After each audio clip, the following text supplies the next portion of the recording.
لا حول ولا قوة إلا بالله العلي العظيم. أعوذ بالله من الشيطان اللعين الرجيم. بسم الله الرحمن الرحيم.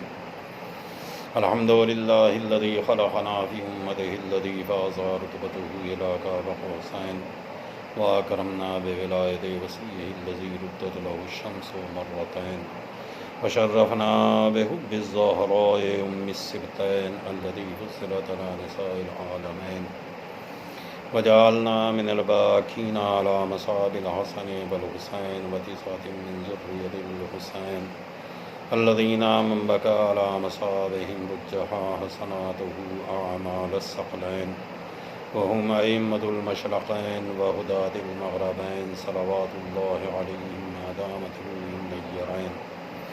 الصلاة والسلام على النبي الأمي مكي المدني القرشي الهاشمي الأبطحي النبي المسدد بشيرنا المؤيد نذيرنا الممجد المصطفى الأمجد المحمود الأحمدي بالقاسم محمد اللهم وعلى أهل بيته الطيبين الطاهرين المعصومين المظلومين ولعنة الله على أعدائهم أجمعين من يومنا هذا إلى يوم الدين. أما بعد فقد قال رسول الله صلى الله عليه وآله وسلم يملأ الأرض قسطا وعدلا كما ملئت ظلما وجورا.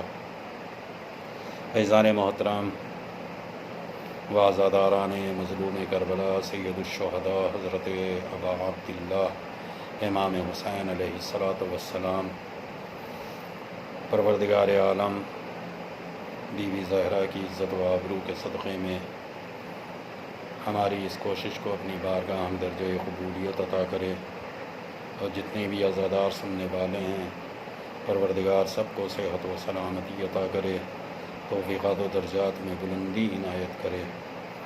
پروردگار عالم بحق محمد و آل محمد، خاص طور سے بانی اعضا پرنس آصف جاہ کے درجات میں بلندی عطا کرے۔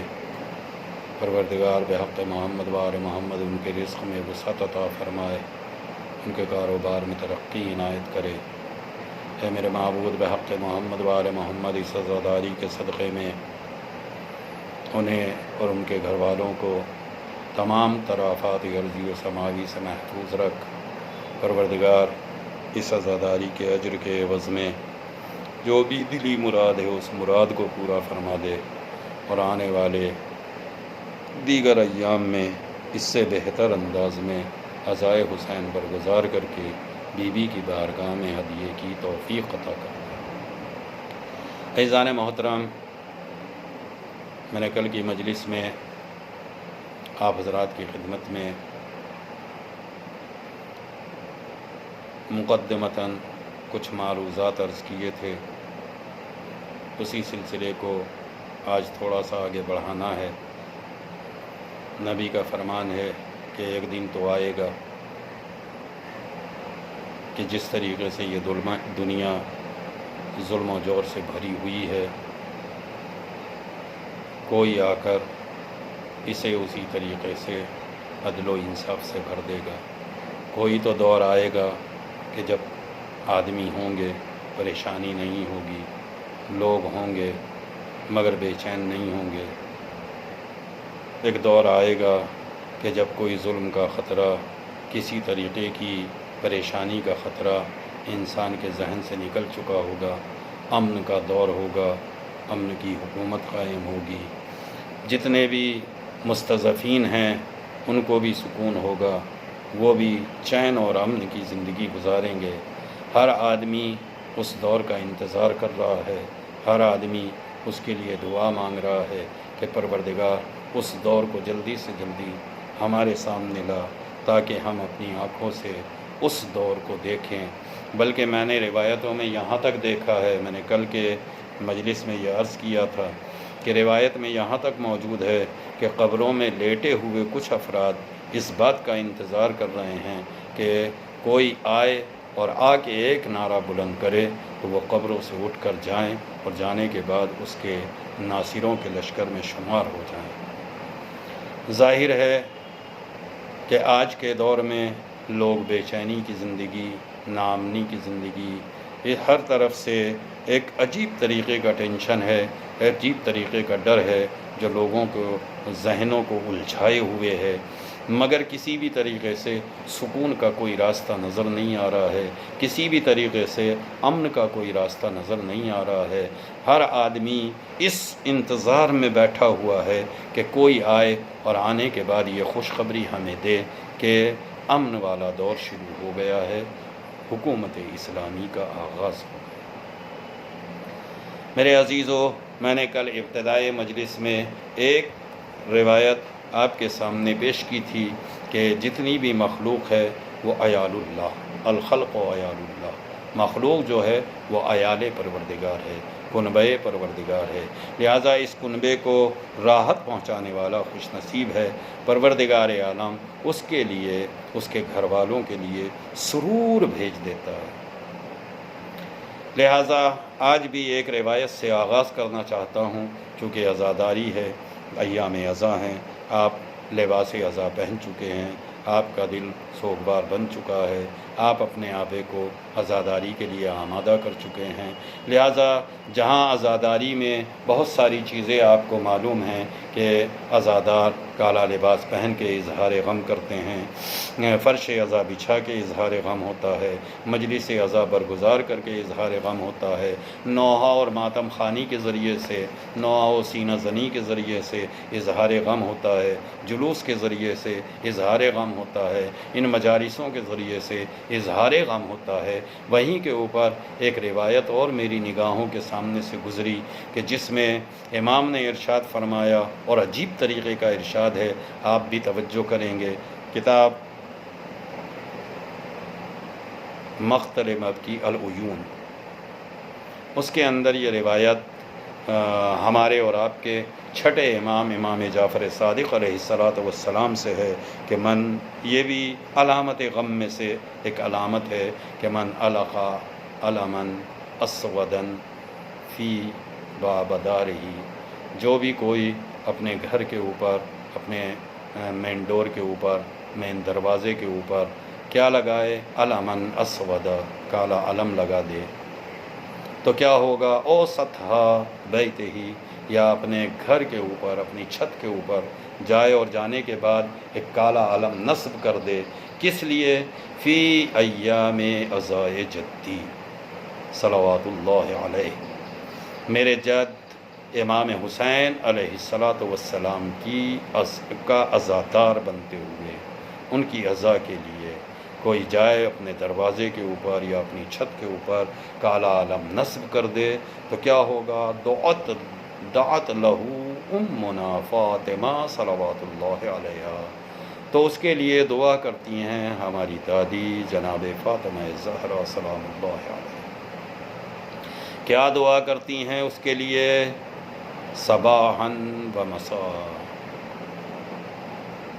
ہر دن اور ہر رات اس کے لیے دعا کرتی ہیں کہ پروردگار اسے تنہا اس شخص کے لیے نہیں کہ جس نے علم نصب کیا ہے، لہو و اہلہ، اس کے لیے بھی اور اس کے گھر والوں کے لیے بھی دعا کرتی ہیں کہ پروردگار ان لوگوں نے میرے لال امام حسین کے غم، امام حسین کی عزا کے لیے اپنی چھت کے اوپر، اپنے دروازے کے اوپر علامت غم بنا کر علم کو نصب کر دیا ہے، پر ان کے لیے لہذا دعا ہو رہی ہے۔ ظاہر ہے کہ یہ عزاداری امام حسین ہمارے لیے سرمایہ حیات ہے، ہمارے لیے مایہ نجات ہے، بہترین راستہ ہے، صرف اپنے آپے کو بدلنے کا نہیں، صرف اپنے گھر والوں کو تبدیل کرنے کا نہیں، صرف اپنے قالب کو بدلنے کا نہیں، بلکہ پورے معاشرے کو تبدیل کرنے کے لیے، پورے معاشرے کو بدلنے کے لیے عزائے امام حسین علیہ السلام کافی ہے، جو آج سے نہیں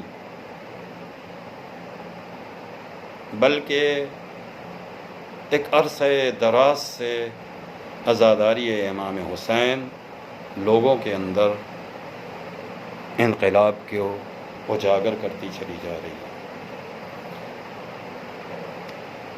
اور یہی انقلاب ایک دن اپنی اصلی صورت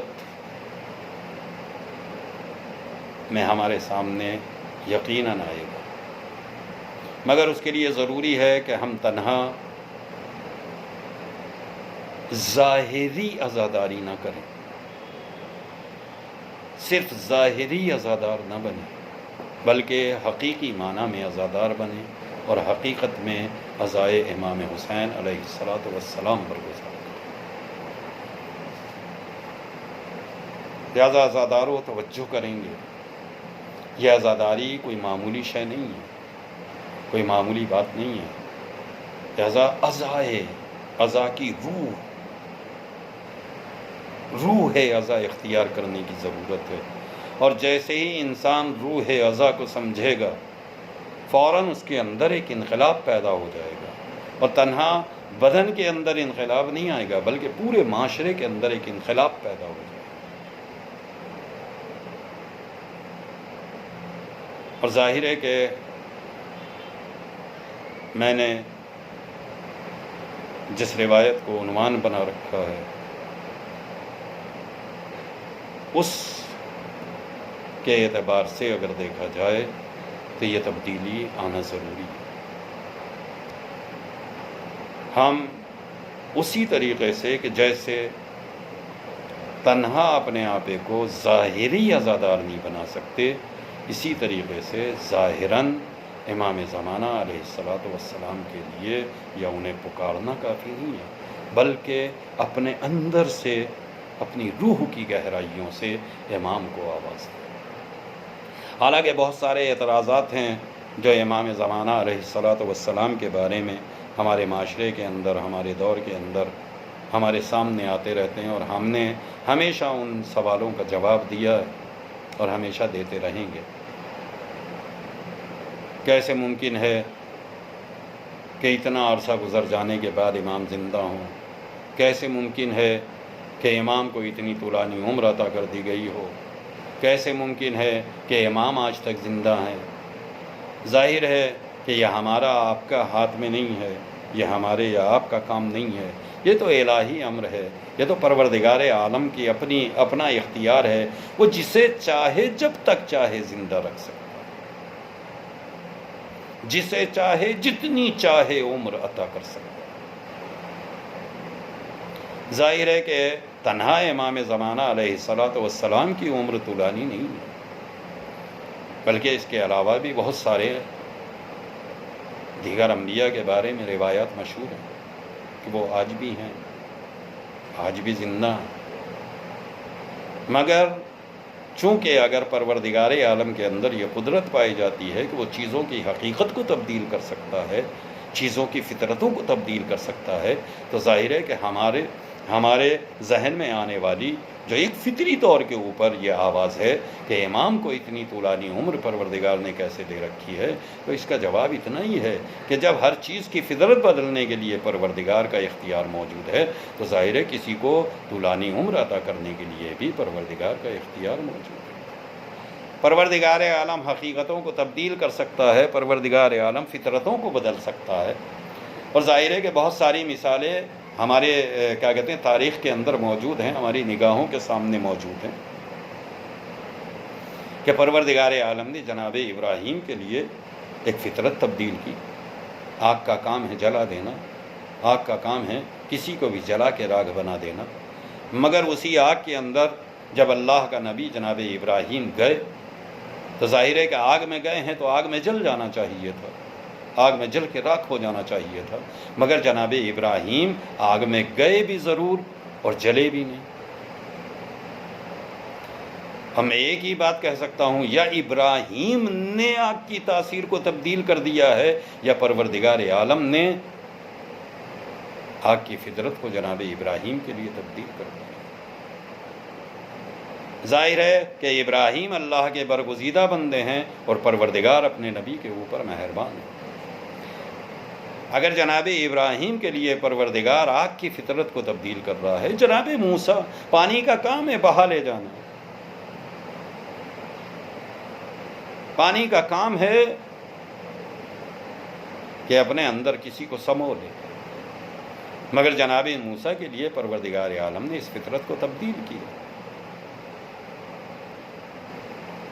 تو اگر پروردگار عالم جناب ابراہیم کے لیے آگ کی فطرت بدل سکتا ہے، اگر پروردگار عالم جناب موسیٰ کے لیے پانی کی فطرت کو تبدیل کر سکتا ہے، تو بالکل یقینی ہے کہ وہ اپنے ہمارے وقت کے امام کے لیے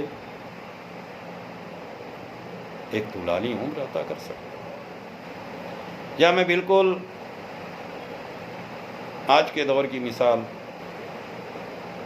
ایسا نہیں ہے کہ آج کے دور میں عیسیٰ کے ماننے والے نہیں ہیں، آج کے دور میں جناب عیسیٰ پر عقیدہ رکھنے والے نہیں ہیں، بلکہ ایک پوری قوم ہے جو جناب عیسیٰ کے اوپر عقیدہ رکھتی ہے، جناب عیسیٰ کو مانتی ہے۔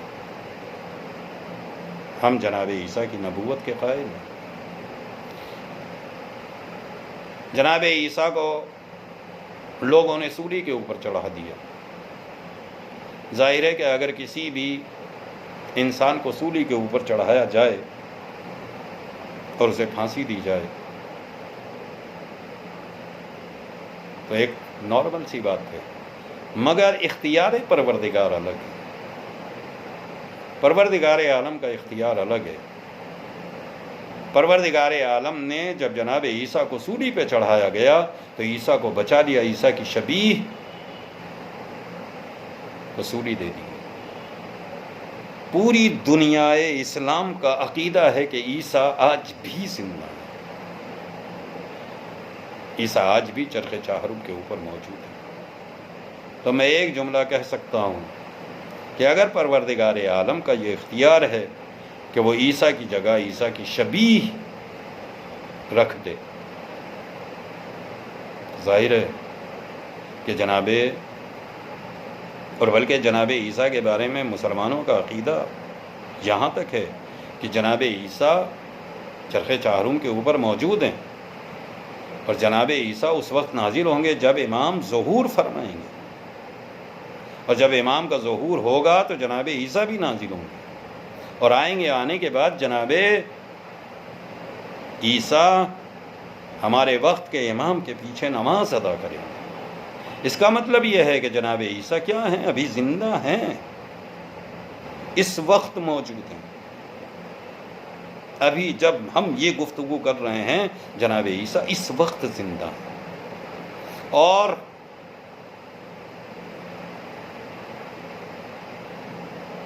صرف ابھی تک زندہ نہیں ہیں، اس وقت تک زندہ رہیں گے جب تک امام ظہور نہیں فرما رہے ہیں۔ کیوں؟ اس لیے کہ جب امام ظہور فرمائیں گے تو جناب عیسیٰ آئیں گے، ان کے پیچھے مصلی بچھائیں گے، ان کی قیادت میں نماز ادا کریں گے، ان کی امامت میں نماز پڑھیں گے۔ ظاہر ہے کہ جناب عیسیٰ ابھی بھی زندہ موجود ہیں اور اس وقت تک زندہ رہیں گے جب تک امام تشریف نہ لے آئے۔ تو وہ خدا جو عیسیٰ کو اس وقت تک زندہ رکھ سکتا ہے کہ جب تک وہ معموم نہ بن جائے، بطریق اولا یہ بات سمجھ میں آتی ہے کہ وہ خدا اس بات پر بھی قادر ہے کہ اس امام کو جب تک چاہے زندہ رکھے جس کی قیادت میں عیسیٰ نماز پڑھنے۔ اگر عیسیٰ کو اتنی طولانی عمر دے سکتا ہے تو ظاہر ہے کہ جناب امام زمانہ علیہ الصلاۃ والسلام کے لیے بھی ایک دراز عمر عطا کر سکتا ہے۔ لہٰذا جب امام تشریف لائیں گے، میں ایک جملہ یہاں پر اور کہتا چلوں، ہمیں کوشش کرنی چاہیے کہ جب تک امام ظہور نہیں فرما رہے ہیں ان کے لیے خصوصی دعا کریں اور اپنے آپے کو اس طریقے کا بنائیں، اس طور طریقے میں ڈھالیں جو روایات کے ذریعے سے، احادیث معصومین کے ذریعے سے وہ صفات بیان کیے گئے ہیں جو امام کے انصار کے صفات ہیں۔ جو امام کا سپاہی ہونے کے لیے صفات بیان کی۔ ظاہر ہے کہ اس پرآشوب دور میں، اس عجیب طریقے کے آلودہ دور کے اندر، ہر آدمی یہ کہہ سکتا ہے کہ میں اپنے آپ کو کس طریقے سے ایسا بناؤں، کس طریقے سے ان حالات والے ان علامتوں کو اپناؤں جو امام کے انصار کے لیے، امام کے ناصروں کے لیے بیان کیے گئے ہیں۔ میں اتنا ہی کہنا چاہتا ہوں کہ دور ہمیشہ اسی طریقے کا رہا ہے، اور ایسے ہی ادوار کے اندر لوگوں نے اپنے آپ کو امام والا بنایا۔ امام آئیں گے، یقیناً حکومت کو قائم کریں گے۔ میں انشاءاللہ آنے والے مجالس کے اندر تذکرہ کروں گا کہ کس طریقے سے امام حکومت کا قیام کریں گے، کس طریقے سے امام حکومت کو اس زمین کے اوپر پھیلائیں گے، کون کون ہوں گے جو امام کے اس طریقے کے ناصر ہوں گے کہ جن کے اوپر امام کو بھروسہ ہوگا۔ خالی ہمارا زبان سے کہہ دینا کافی نہیں ہے، خالی ہمارا زبان سے اقرار کر دینا کافی نہیں ہے، بلکہ عملی طور کے اوپر ہمیں اپنے آپ کو اس طریقے کا بنانا ضروری ہے کہ جس طریقے کے اصحاب کی امام کو ضرورت ہے۔ عزادارو، ایام عزا کی دوسری تاریخ ہے، ماہ محرم کا بھی آغاز ہو گیا ہے، اور ہم ابھی تک متوجہ نہیں ہو پائے ہیں کہ واقعاً عزاداری آ چکی ہے، ایام عزا آ چکی ہے۔ میں پھر ایک جملہ کہوں گا کہ یہ عزاداری پچھلے سال کی عزاداری کی طرح سے نہ گزرنے پائے۔ کوشش کیجئے کہ اس بار جو عزاداری ہم انجام دیں، جتنی بھی مجالسوں کو سنیں، ان سے ہر مجلس سے کوئی نہ کوئی ایک بہترین بات اپنی ڈائری کے اوپر، اپنی کتاب کے اوپر نوٹ کریں، تاکہ آنے والے اگلے سال تک وہ ہمارے علم میں بھی اضافہ کرے، ہمارے عمل میں بھی اضافہ کرے۔ ظاہر ہے کہ کتنی مجالسیں ہوں گی میں ان کی تعداد بیان نہیں کر سکتا، کتنی عزاداری ہوگی میں اس کی کوئی حد معین نہیں کر سکتا ہوں، مگر اتنا ضرور کہوں گا کہ جتنی بھی ہماری انسانی طاقت ہے، انسانی توانائی ہے، ہم اس طاقت و توانائی کے اعتبار سے مجالسوں کے اندر، عزائے حسین کے اندر شرکت کریں، اور تنہا شرکت نہ کریں، بلکہ اپنے پاس ایک کاغذ بھی رکھیں، قلم بھی رکھیں۔ جب ہمیں کوئی بہترین بات نظر آئے تو ہم فوری طور کے اوپر اسے اپنی ڈائری کے اوپر نوٹ کریں۔ اگر آپ یہ سوچ کے مجلسوں میں شرکت کر رہے ہیں کہ نہیں مجھے تو بات یاد رہے گی، میں گھر آ کے لکھ لوں گا، تو میں پیغمبر اسلام کا ایک فرمان آپ کے سامنے رکھ دیتا ہوں۔ نبی نے ارشاد فرمایا، العلم وحشی، علم جنگلی جانور ہے، قید العلم بالکتابہ، علم کو لکھ کر قید کر۔ علم کو اگر قید کرنا چاہتے ہو تو اسے لکھنا پڑے گا۔ آپ ایک وحشی جانور کو اگر اپنے قبضے میں رکھنا چاہتے ہیں تو اس کے گلے میں ایک رسی ڈال کے ایک کھوٹے سے باندھ دیا جاتا ہے تاکہ وہ بھاگنے نہ پائے۔ بالکل اسی طریقے سے علم کو بھی قلم سے لکھ کے کاغذ کے اوپر قید کر دیا جاتا ہے تاکہ وہ آپ کے ذہن سے اڑنے نہ پائے۔ ہو سکتا ہے آپ نے بہترین بات کو سنا ہو، آپ کے ذہن کو وہ بات اچھی لگے، آپ یہ چاہتے ہو کہ اس کے اوپر عمل کریں گے، مگر جب دنیاوی بازاروں سے گزرے، جب دنیاوی حالات سے گزرے تو پھر آپ کے ذہن میں وہ بات نہیں رہی، اور آپ بار بار اسے ذہن کے اندر تلاش کرتے رہیں گے کہ آخر یہ بات کہاں ہے، کس طریقے سے یہ بات کہی گئی تھی، کون سے پیرائے سے یہ بات کہی گئی تھی، کون سے الفاظ کے ذریعے سے یہ بات کہی تھی۔ ظاہر ہے کہ بات کا اگر پیرایا بدل گیا، بات کے الفاظ بدل گئے، بات کا مفہوم بدل گیا تو پھر وہ بات آپ کے لیے فائدہ مند نہیں رہ جائے گی۔ لہٰذا میرے عزیزوں، میرے دوست، کوشش کریں کہ ان ایام عزا سے بہترین فائدہ اٹھائیں۔ اور بس میرا آخری جملہ ہے، میزان بنا کے رکھ لیجئے گا کہ ایام عزا گزرنے کے بعد آپ ایک دن اپنا محاسبہ کریں کہ مجھے آج کی مجلسیں کرنے کے بعد کتنا فائدہ ہوا۔ علمی اعتبار سے فائدہ ہوا، اخلاقی اعتبار سے فائدہ ہوا، ادب کے اعتبار سے فائدہ ہوا، تہذیب کے اعتبار سے فائدہ ہوا۔ ان ساری مجالسوں کو سننے کے بعد میری روح کے اندر کیا تبدیلی آئی، میرے ذہن کے اندر کیا تبدیلی آئی۔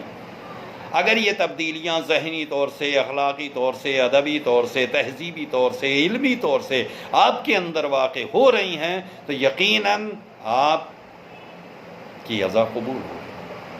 اور اگر آپ عزاداری کرنے کے بعد بھی ویسے ہی ہیں جیسے عزاداری کرنے سے پہلے تھے تو اس کا مطلب ہے آپ نے عزاداری تو کی ہے مگر عزا کا کوئی فائدہ آپ کے اوپر واقع نہیں۔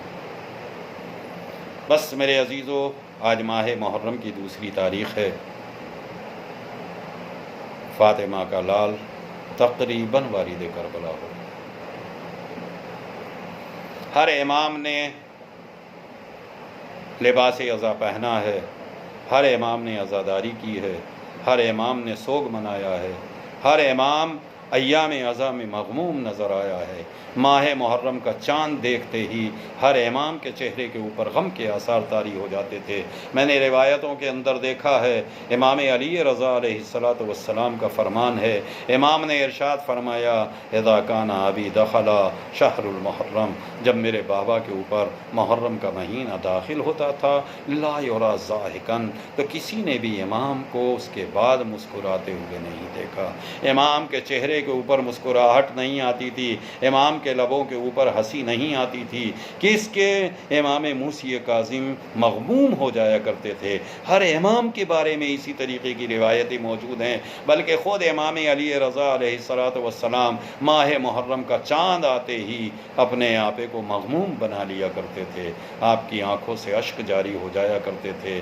ایسا ہی موقع تھا کہ ایام عزا شروع ہو رہے تھے، محرم کی پہلی تاریخ تھی اور امام رضا مغموم تھے، بلکہ بعض روایتوں میں یہاں تک کہا گیا ہے کہ ہم کبھی محرم کا چاند نہیں دیکھتے، بلکہ امام کے گھر سے آنے والی گریے کی آواز سے ہمیں پتہ چل جایا کرتا تھا کہ ایام عزا داخل ہو گئے ہیں، ماہ محرم شروع ہو گیا ہے۔ لہٰذا امام رضا کا بھی اسی طریقے کا روایتوں کے اندر بیان کیا گیا ہے کہ امام مغموم ہیں کہ یہاں تک کہ ایک شاعر امام کی خدمت میں داخل ہو گیا، دیبل امام کی خدمت میں آ گئے۔ جیسے ہی امام کی نگاہ پڑی، امام نے فوراً سوال کیا، دیبل کیا تمہیں نہیں معلوم ہے کہ محرم کا مہینہ شروع ہو گیا ہے؟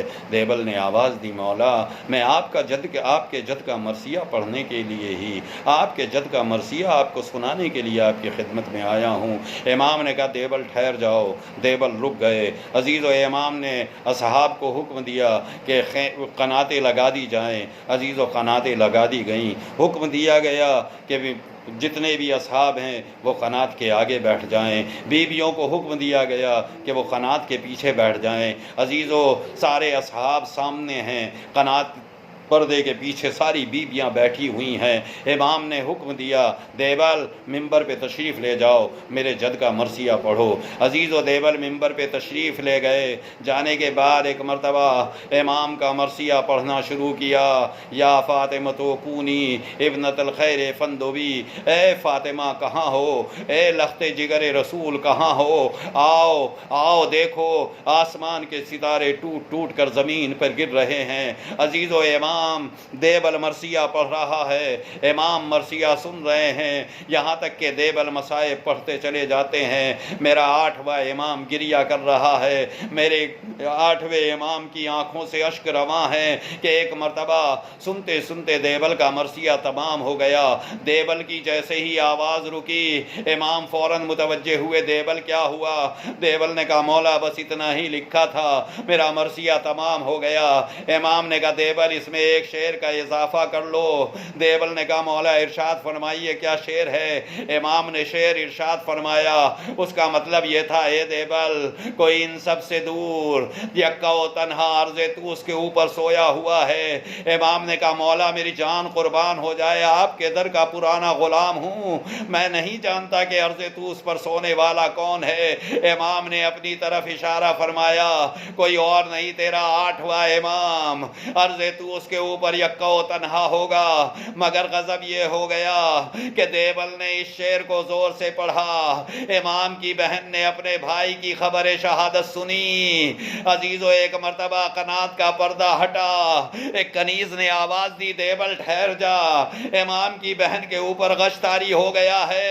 دیوبل، امام کی بہن کو غش آ گیا، میں کہوں گا اے امام علی رضا کی بہن، ابھی بھائی سامنے موجود ہے، تنہا خبر شہادت ملی تو ایسا غم طاری ہوا کہ غشی طاری ہو گئی۔ میں کہوں گا آئیے ذرا کربلا کے میدان میں حسین کی بہن زینب کو دیکھیے، تلے زینبیہ پر زینب موجود ہے، شمر بے حیا خنجر لیے ہوئے ہے، بہن بھائی کے گلے پر چلتی ہوئی چھری کو دیکھ رہی ہے۔ مدینے کا رخ کر کے آواز دیے، یا جدہ صلی علیکہ ملیکۃ السماء ھذا حسین مرمل بالدماء نانا، آپ پر ملائکہ نے نماز پڑھی، یا آپ کا لال حسین خاک و خون میں غلطیدہ ریگ زارے گرم پر پڑا ہوا ہے۔ اے نانا، آپ پر ملائکہ نے نماز پڑھی، یا آپ کا لال ہے جس پر نہ کوئی۔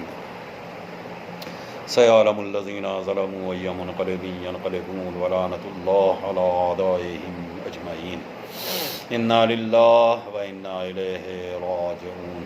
الہی بحق الزہرا وابیہا وبالہا وبنیہا، پروردگار بحق محمد وآل محمد ہماری اس مختصر سی عزا کو قبول فرما۔ الہی جتنے بھی سننے والے ہیں ان سب کو صحت و سلامتی عطا کر، پروردگار توفیقات و درجات میں بلندی عنایت کر۔ اے میرے معبود بحق محمد وآل محمد اس عزاداری کے صدقے میں، ان ایام عزا کے صدقے میں جتنے بھی عزادار ہیں ان سب کو تمام تر بلاؤں سے، آفتوں سے، خصوصاً کرونا وائرس سے محفوظ۔ اے میرے معبود بانی عزا پرنس آصف جاہ، پروردگار انہیں بھی صحت و سلامتی عطا کر، ان کی بھی توفیقات و درجات میں بلندی عنایت کر۔ پروردگار بحق محمد وآل محمد اس عزاداری کے صدقے میں انہیں، ان کے گھر والوں کو تمام مصیبتوں سے، تمام آفتوں سے، عرضی و سماوی بلاؤں سے محفوظ رکھ۔ پروردگار رزق میں وسعت عطا کر، الہی اس سے بہتر ہدیے کی توفیق عنایت کر۔ اے میرے معبود وارث عزا امام کے ظہور میں تعجیل فرما، ہمیں ان کے ناصرین میں شمار فرما۔ وآخر دعوانا ماتم حسین۔